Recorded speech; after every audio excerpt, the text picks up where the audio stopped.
The organizations in our data set with the highest Trust ID score outperformed everybody else by up to 4x. It's not just a little bit, it is magnitude of order higher than their peer set. The reason that happens is because as you earn more trust, the marginal benefit of trust increases. So for example, if you were to move your trust score from say 30 to 31, you see roughly a 3% expected stock return increase. If you were to move it from 60 to 61, you see roughly a 6% expected stock return increase. So as a measure for understanding shareholder value, we would argue that trust is a massive, if not the biggest driver of your financial outcomes. And it's something that the board should be paying attention to, your leadership should be paying attention to, et cetera. Welcome to the Delighted Customers Podcast. I'm your host, Mark Slayton, and I'm so glad you're here. I empower leaders to turn indifferent customers into loyal fans. I talk to guests with a wide range of expertise who share meaningful insights and wisdom. We give you practical tips and proven frameworks and share ways to help you delight your customers. Well, I am so excited for my guest on the Delighted Customers podcast show today, I will say we are of kindred spirits and like minds when it comes to the concept of trust. And she has really become an expert, not only an expert, an author, co-author of this book called The 4 Factors of Trust. Welcome to the show, Ashley Reichheld. Thanks, Mark. I'm so excited to be here. Well, it's an honor and privilege for me to have you on the show. We're just going to have some fun today, illuminating and talking about this concept of trust and how it works in the business world. This kind of soft, mushy word that actually has some real business implications and some real practical implications. But you wrote this book, which is called The 4 Factors of Trust. And I'm curious as to what you saw as the white space out there to write the book.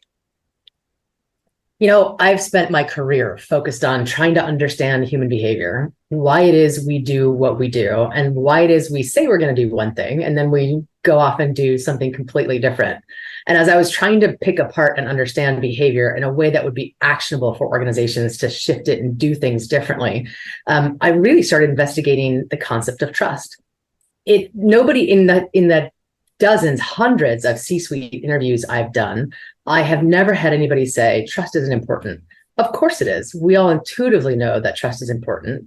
The challenge was more, how do you break it down into its component pieces so I can do something about it? And that was really my goal, to create a tool that was actionable for leaders in their organizations to be able to solve some of their trust gaps and then drive the desired behaviors from their customers, from their workers, and from their partners. So it really started with that. Okay, and at the time you were doing this, you're a principal at Deloitte. So were you working on some other projects, and then you said, "Oh my gosh, I got to go after this"? I have been in this space for my entire career as a consultant. And at the time, I was leading our practice in travel hospitality and doing work in customer and marketing specifically. So how do we help organizations to deliver world-class customer and employee experiences in order to drive more profitable growth? And it was there that I really uncovered this need of, well, we have a lot of great measurement tools, but nothing that really helps me break down why people are doing what they're doing so that I could intervene differently and drive a different kind of behavior. And the cool thing about trust, by the way, is not only is it the single biggest driver of behavior holding price constant, but it's also the kind of thing that when you focus on it, it creates the kinds of organizations that we want to be a part of. So we're simultaneously generating profit and driving behavior while creating places that are fun that we want to be a part of. Well, and that makes so much sense. And yet I think, like you said, like it's intuitive, like people, business leaders understand trust, and maybe in their mind they think they kind of have it. But I'm sure, as we know, you and I, just before we got on this episode, we started talking about how really it's deteriorating around the world and across all these industries. I want to ask you a question about. I want to get to that too. Why maybe that's happening, and what you've learned. But before we deconstruct those 4 factors that you talk about, I want to ask you, as you're doing the research and getting ready to write this book and writing it, was there anything you learned that just kind of stood out and surprised you? A whole lot of things surprise me, if I'm totally honest. Yeah. We've over the last couple of years, we've collected hundreds of thousands of data points around trust across 30 sectors, across B2B and B2C, with employees, with workers here in the US as well as abroad. So we've tried to study it from every different angle. And the thing that surprised me most as we were doing the research was probably that I expected demographics to play a bigger role in trust. Hmm. And what I mean by that was I really expected ethnicity, for example, or gender identity to be more strongly correlated with trust. And there's certainly a relationship, but actually what's happening is that somebody's lived experience is ultimately what's driving trust. That is influenced by your demographics, but it's not entirely linked. Let me tell you what I mean by that. And my partner is Dutch, and we spent the vast majority of our life together living abroad because we couldn't both legally live in the States. We couldn't get our marriage recognized and have a work visa.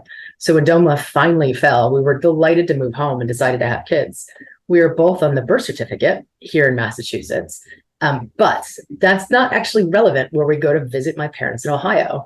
Both my kids are type 1 diabetics, and it's entirely possible that they'll end up in the hospital. Now, because my partner isn't considered a parent, that would mean she has no visitation rights, no ability to dictate care, for example, should the worst happen. So in order to safely visit my parents in Ohio, we had to adopt our own kids. Now, that for sure impacts what I think about Ohio, my trust of the state, so to speak. But it has nothing to do with the fact that I'm gay. It has to do with how you're treated as a gay person. So it is that lived experience that matters, not necessarily that demographic variable. Interesting. Interesting. All right. So now the lived experience is really what you found that discovered. But as you go through the book and you said, okay, these are the four things. Talk more about how you came to those four and what are those four things? Could you break those down for us? Absolutely. It was my goal to create a scientific platform. So something that is data-based and based on how things are actually happening, not just supposition. So our first research was to scour everything that had been done and then to test in market with roughly 8,000 people what specifically drives trust. And we wanted to be able to break it down into components that people understood and could take action against. One of the exercises I love to run with executive teams is I will hand out a piece of paper. And if there are 10 executives, we'll say, okay, everybody write down the definition of trust. And inevitably, those pieces of paper come back with 10 different definitions. Right. One person will say it's when you make a good promise. Another will say it's when you show up on time. Another will hand me a blank piece of paper and say, I couldn't write anything down. I know it when I see it. Trust is hard to define. So our work really focused on breaking into those component parts. And what we learned is that there are four factors that drive trust. You earn trust when you have the right intent, which we describe as having humanity, treating people with empathy and kindness, treating people fairly, and doing that transparently, sharing your motivations, helping people have the information they need to make a choice. Now, of course, you have to deliver on that intent, and you need to have the capability and reliability to do that. So you have to be able to do it with the products and services and then do it consistently. Those are the four factors: humanity, transparency, capability, and reliability. And those four held true across industries, across countries, across B2B, across B2C, regardless of where you are. This is how humans build trust. Interesting. Okay. And did you find that, how do those play, all four of them as an individual, do all four weigh out equally? Is it situational? They are not necessarily equal. In fact, most organizations do a much better job on capability and reliability. So we tend to see a lot of behavior correlated with those. However, humanity and transparency are equally as important. For example, somebody's willingness to forgive an organization is often tied to how human they think they are. So if you make a mistake, they're going to be willing to give you another shot. We actually weight them equally in our measure. The way we create Trust ID is to take your current number of people who say they agree that you are human, transparent, et cetera, subtract the people who aren't, and that gives you a net score that we average across those four variables. That will help you understand where you're trusted and where you're not trusted. Okay, so what's the science behind the net score? The science behind the net score is we really wanted to take out the noise. And when you look at the average score, it doesn't tell you a whole lot. So I'm at 5 or 5.2. What does that really mean? By getting rid of the neutrality in the middle, you start to see the stark comparison of the people who really trust you versus the people that don't. And that gives you a good sense of where you are relative to everybody else and how much further you need to go. It's also just a really, really beneficial thing to have a measure that's super simple because people are more easy. You're more able to use it. We actually did a lot of the advanced statistics behind it, and it was worth it at time to trade off a few points in p-value. In R value actually, in order to get a measure that was usable. So we made some trade-offs statistically, but the measure is highly behaviorally driven. So let me give you an example of what I mean. When you have a high trust ID score, your customers are 180% or 1.8x more likely to purchase from you. They're 1.4x more likely to spend more with your brand. On the employee side, employees are 50% less likely to look for a new job and 1.8x more likely to be motivated by the brand. So those factors specifically drive behavior. And so that's fascinating. So obviously there's a correlation that you've proven out using this trust ID. Tell us about the actual assessment itself. How's it constructed? So it is a very easy assessment, or at least I like to think so. It is one question with 4 parts. We ask people to what extent do you, and then we ask about each of the 4 factors. Once you have that, you have both your trust score as well as what's driving it. So let's say I have a trust score of 50, and it's because I'm low on transparency. Now I know that in order to go build trust, I need to intervene on transparency. Now we have a longer battery of questions that helps us to understand what specifically is driving that transparency issue. For example, is it due to the fact that people don't understand my pricing? Is it due to the fact that people think my marketing communications aren't entirely honest? What is it that happens? And those do tend to vary a little bit by industry. By the way, I'm such an advocate of this platform that we have published all of this online. Anybody can go check it out. The 4 factors are there to download, as well as the survey tools that you can use to collect them. We believe that measuring trust is arguably a fiduciary responsibility for organizations, and we're hoping that people will go and pick up this platform and start to use it.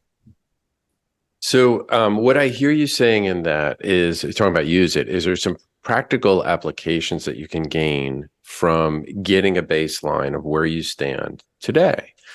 And you and I talked about this a little bit regarding Net Promoter Score and some of the back and forth fun debates that you've had about Net Promoter Score and maybe its limitations. And so, if you don't mind talking more about how maybe how the Trust ID can be a little, in your mind, a little bit more discerning for the leaders who want to make change. For sure. And just as way of background for that, I consider trust and loyalty to be in my blood. My uncle is the person who created the Net Promoter Score. And so it's always been in my mind, how do we help people generate more loyalty through trust? We worked with a global airline last summer. They are a company that uses NPS, and they deeply try to understand how they can earn more loyalty, measuring it with NPS. What we did for them was to take those NPS scores and then break down the trust scores for those individuals so that they could understand how to drive more loyalty. And what was interesting is that while the trust score and your NPS score are deeply related, as you earn trust, you earn loyalty. The components of trust vary quite a bit. So for example, let's compare 2 passengers. Passenger A has the same NPS as passenger B, or same likelihood to recommend, but the passenger A has a low humanity score. And what you would need to do with her to earn her humanity is to waive the seat fee. Let her sit next to her kid. Arguably, that's good for the whole plane too, by the way.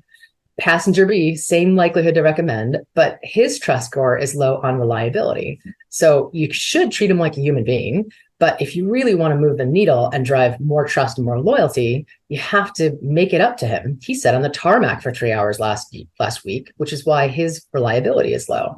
So make it up to him with miles or drink vouchers or whatever's relevant, and then help him understand what you're doing to be more reliable in the future. Same score, but entirely different action. And that is the value of breaking down the components of trust. It allows you to intervene more specifically on what's driving the problem. So you've got a little bit of better insight as to the why behind some of the scores. Let me ask you from an application standpoint, typically when we think about getting feedback results like from Net Promoter Score, as a practitioner, there's this concept of the inner loop and the outer loop. inner loop kind of means like I'm going to respond to a really unhappy customer quickly. I'm going to close the feedback loop. And then for I'm collecting data and looking at some of these trends. And ultimately, I may have to go back and look at the root cause of what's causing this. When we think about the trust ID, does it both have an immediate and more of a longer term component to how we react to the scores? Is your question, Mark? I don't think I understand your question. Would you help me again with Yeah. Yeah. So like for example, in NPS or voice of the customer data, there's a best practice concept that says you not only need to look at the trends and the data you're collecting so that you can change and modify the design of the experience that they go through, but you need to put any fires that are happening today because those customers are at risk. So what's your closed feedback loop to get back to those customers that are unhappy? Got it. And so what you're really talking about is measuring your in-moment experience versus measuring your total relationship with the organization. And Right. how do the two work together? Trust works very similarly that way. They're going to be acute problems that you need to address in order to maintain that longer term relationship. So when we think about measuring trust, we do it both as part of your engagement. So I just had an experience. To what extent did that impact my trust score? And then overall, what is my relationship with the brand or the company? And how does that impact my overall trust score? Now, I'll tell you, in my experience, intervening at the moment of interaction is by far the most important. Take an employee, for example. An employee will have a feeling about their trust in their organization, and they will have a feeling about their trust in their manager. That trust in their manager has an outsized impact on how they feel about their organization. So if you really want to earn that employee's trust, you have to start with that point of interaction, how that manager is either earning or eroding trust, and that will have implications for the broader relationship. So, and you just mentioned the employee experience really as it relates to trust. And I looked at what the Harvard Business Review article that you and your partner wrote, and in there you said really the constituent group for Trust ID and what we're talking about is the customer, the employee, and even the shareholder. Right? Talk more about how that works. So let me start by articulating the value of trust and why we think it's important or why it's a fiduciary responsibility. The organizations in our data set with the highest trust ID score outperformed everybody else by up to 4x. It's not just a little bit, it is magnitude of order higher than their peer set. The reason that happens is because as you earn more trust, the marginal benefit of trust increases. So for example, if you were to move your trust score from say 30 to 31, you see roughly a 3% expected stock return increase. If you were to move it from 60 to 61, you see roughly a 6% expected stock return increase. So as a measure for understanding shareholder value, we would argue that trust is a massive, if not the biggest driver of your financial outcomes. And it's something that the board should be paying attention to, your leadership should be paying attention to, et cetera. Now, how you build those trust scores happens at the relationship level. Your relationship with your B2B partners, your relationship with your workers, and your relationship with your customers. That is ultimately what's allowing you to unlock this value. And it's an ecosystem. You can't have great trust with your customers and zero trust with your employees. That doesn't really work. It's important to build trust with your employees because those employees are who are earning you trust with your customers. And there's a direct relationship, by the way. We looked at the scores for Fortune's the top places to work. And what we saw is that not only is it a better place for employees, it increases customer trust by an average of 23% and drives outsized behavior. So for example, 2x improvement in things like willingness to purchase. So trust is an ecosystem and it needs to start at the level of interaction and with your most important relationships. And that will have a total impact on your business. Nice. So there's some data to support the value, as you mentioned, the value of trust. I want to ask you about those 4 capabilities, because one of the things you just said was it really comes down to the human to human level. And so when you think about things like transparency and capability, and what are some of the actions that people can take to move the needle at the human level? It depends on where you sit in an organization, but let me take it from both the personal side. What can I do as a leader, as well as what my organization can do? Yeah. As an individual leader, you have the opportunity to shape trust every day with your teams. And what we have observed is that leaders tend to be over-indexed on the capability and reliability side, a lot like organizations. So we show up with competence because competence is what has earned us our position in the organization. It's by being really good at our jobs that we get promoted. The challenge is that how you earn trust with people also requires positive intent. So you have to be demonstrating humanity and transparency with your teams. So as a leader, think about where you could improve on the 4 factors in order to earn that trust. One of my favorite examples to use there is transparency. Most people fall down on this. It's when I say transparency, it's not everything under the sky. It is relevant transparency.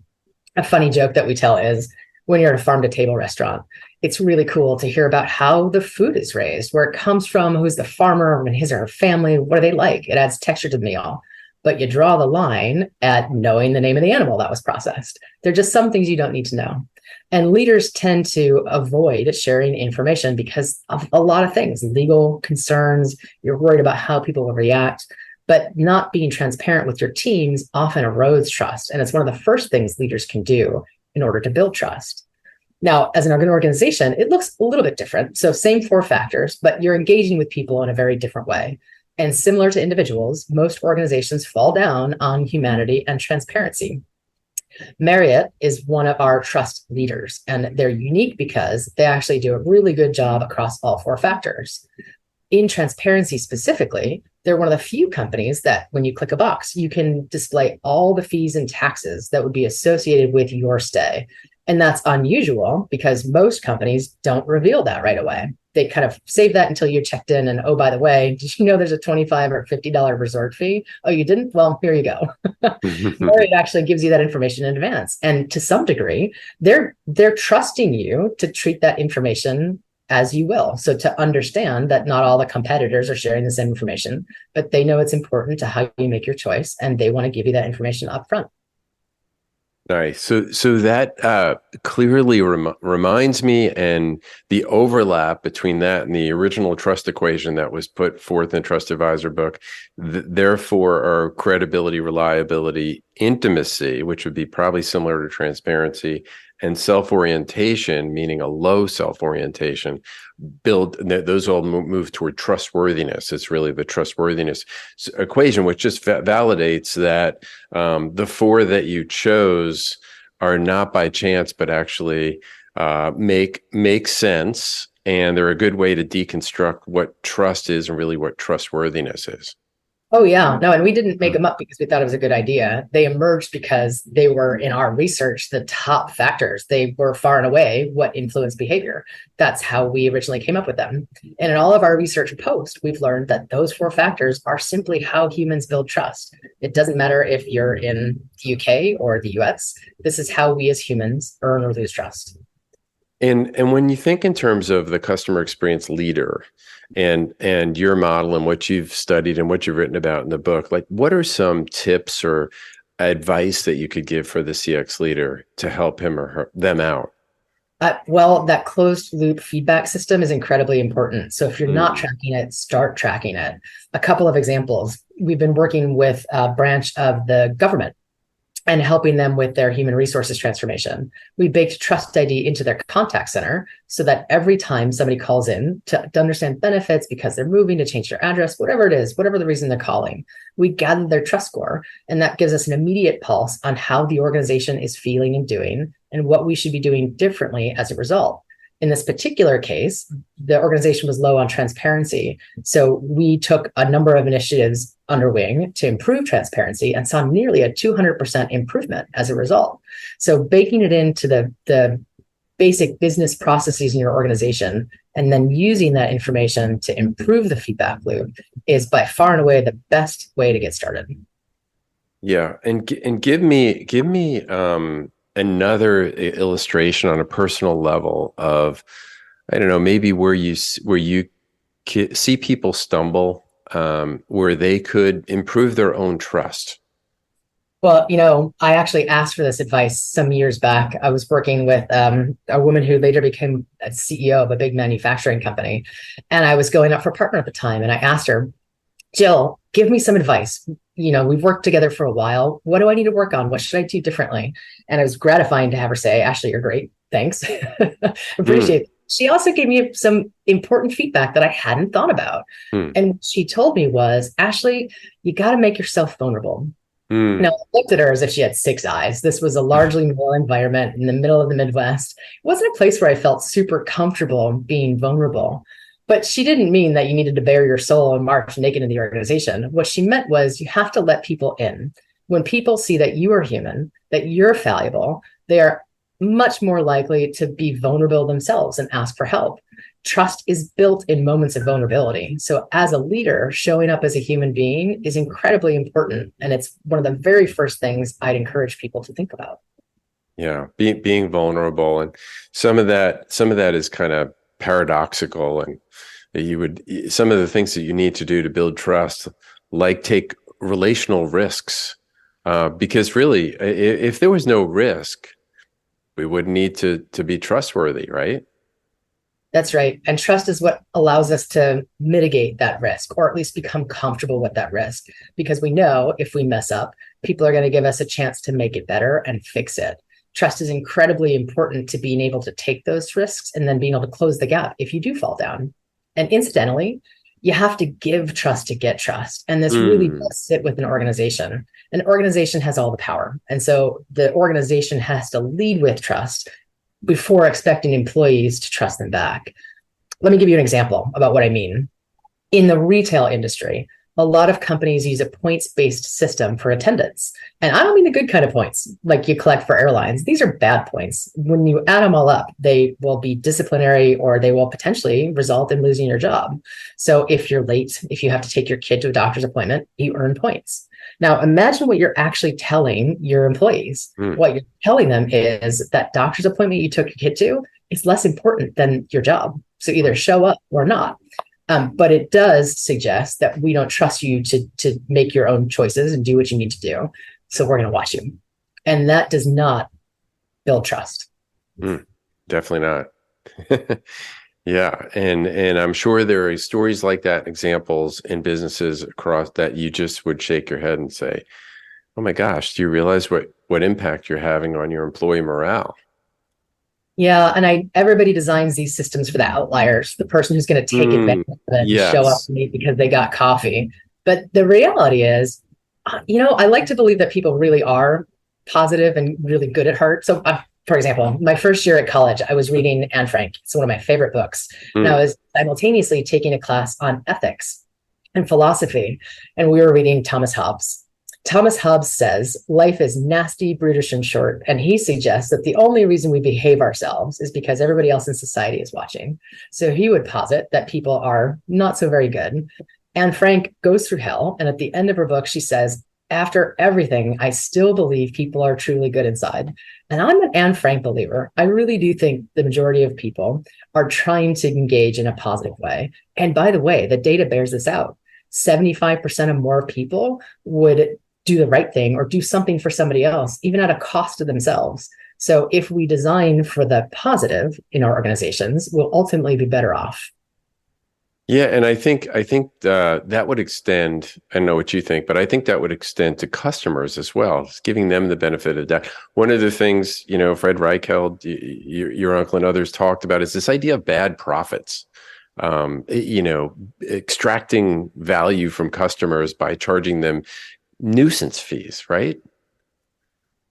Yep. And I think we can point to industries that do that really well, like mobile phones. Oh my gosh. There are certainly places where that's been a problem. And I think what Fred did so well is realize that when you treat people the way you'd expect to be treated, they do that in return. I would call that earning trust. When you extend trust to your customers, they in turn do the things that you want them to do, buy more from you, pay more for the experience, and so on and so forth. Ultimately, earning trust is really about doing the right thing for your people. Yeah, I want to pull out one of the gems you said, which is you got to give to get. And that's both individual and that's corporate thinking. to get trust. So there's a huge gem. If it's okay, we got to land the plane soon, but I want to ask you a question about the future. But first, before we get to the future, we started at the top, and you and I both talked about different studies that we observed that showed a deterioration of trust, sadly, across most industries, not just isolated to one industry or one area, one geographical area. Tell me what is behind that. It's really difficult to point to any one thing, but what I can do is, so for example, the data that we're talking about in this particular instance comes from Pew or Gallup. Sorry, and they've been measuring trust for since 1973, I think. Yeah. So 50 years of data. And in that 50 years, we have only seen a decline in trust, and a decline everywhere, in organized religion, in Congress, in big business, in schools, in media. It is truly epidemic, this loss of trust. And I'm afraid that what it's doing is compounding itself. So as you lose trust, you position yourself to lose more trust. It's a terrible repeating cycle. And there are lots of things that are contributing to this. The divisive politics in the US would be a big one, for example. The focus of business on shareholder profit was a big one. Up until recently, the number one thing that we would evaluate for organizations was, am I delivering value to my shareholders? We've realized, I think, or at least now held ourselves accountable for the fact that there are multiple audiences that we have to consider outside of just our shareholders. We need to be providing value to our employees, to our customers, to our business partners. We need to be taking care of relationships with our regulatory bodies, and so on and so forth. So it's not one thing that is driving low trust. It is many things coming to bear. And I argue a lack of focus on trust, in part because it is an amorphous concept that until now has been very difficult to measure. But now that we can break it down and really intervene at the points that are going to matter, we can be much more intentional about building trust to bear the fruits of those labors. Yeah. But well said. Thanks for breaking that down. The last question I have relative to business, and then I have one on a more personal level that I always close the interviews with, is this idea when we talk about trust and we talk about relational risk, this idea of artificial intelligence, ChatGPT and so forth. You can't hardly see an article or a LinkedIn post or something that doesn't reference it somehow. It is at the forefront of people's minds. What impact do you see it having on trust going forward? Well, we've actually done a little bit of research to understand the impact of AI on trust, and it was far more negative than I expected it to be. What we did was compare scenarios where you engage with a human versus where you engage with a bot. And then we asked people about their trust and behavior afterwards. And when they knew they were engaging with AI, their trust scores were dramatically lower, roughly 1.4 to 1.x, depending on whether you're a worker or a customer. So the immediate reaction to AI was, I don't trust it. And you can understand why a lot of this is, right? We talk a lot about AI generating content that has bad information in it. So there's a lot of skepticism and inherent concern about AI. In fact, I haven't been in a conversation about AI that doesn't immediately have trust in the very next breath. That will have a massive impact going forward. And we're encouraging organizations to as you build out AI, be really thoughtful about the trust equation alongside it. Pay attention to the human side of AI. Make sure that the AI that you're using is targeted to delivering engagements transparently with humanity, doing it with capability and reliability. So really use the 4 factors to understand the relationships you're creating with people and the impact. And then, of course, in AI, you also have to make sure the machine itself is trustworthy. Is my AI doing things that are biased, perhaps? Is my data safe and protected? Have I really secured it? So look at trust from both the human and the machine lens, and that's going to be incredibly important. The organizations that fail to do that might not only unlock the benefits of AI effectively, they actually may erode their trust even more than it is today. Yeah, so it's a big opportunity. It's also a big risk. It is a risk, but the upside is so big. We wouldn't suggest that companies don't do AI because it's not trusted. What we would suggest is just be cognizant of the trust that you need to earn alongside it. Really pay attention to the 4 factors. Really pay attention to the machine side of trust in order to extract the maximum benefit of AI. Yeah, and ironically, one way to put it is when you think about AI, take a human-centered approach to how you're going to implement it, right? Yes, and I would argue that's really captured in the humanity factor. If you're paying attention to what drives trust, then you are building your AI with humans in mind because you're thinking about how you treat them fairly, what they individually need, and that will train your AI to deliver trust in a much more human way. But you also have to do that while providing transparency into how you're using AI, how it works, what data you're collecting. And then, of course, you have to make sure your AI is generating things that are accurate. So if you've written an essay with ChatGPT, you may find that not all of the data is accurate. That's going to be pretty important.